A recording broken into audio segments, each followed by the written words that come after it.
আজকে যে তোমাদের ট্রিটমেন্টটা দেখাবো সেটা হচ্ছে ড্যান্ড্রাফ ট্রিটমেন্ট। তোমরা যে হেয়ারটা দেখতে পাচ্ছ, হেয়ারটা রাফ হয়ে গেছে, এটা ড্যান্ড্রাফের জন্যই বিশেষ করে হয়েছে। তো স্ক্যাল্পে প্রচণ্ডভাবে ওনার ড্যান্ড্রাফ আছে। তো ড্যান্ড্রাফ থেকে কি হয় না, স্ক্যাল্পে ইনফেকশান হয়, হেয়ার ফল হয়, ইচিং হয়, অনেক ধরনের প্রবলেম হয়।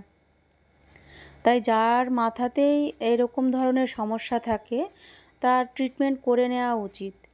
তো উনি এসেছেন আমার কাছে আজকে ট্রিটমেন্টটা করাতে।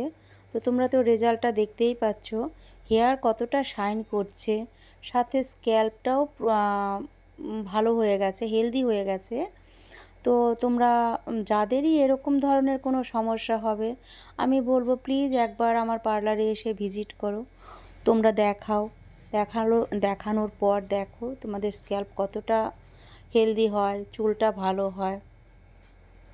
আর সাথে তোমরা হোম কেয়ারটাও ব্যবহার করবে। হোম কেয়ারটা করাটা খুব জরুরি। বাই।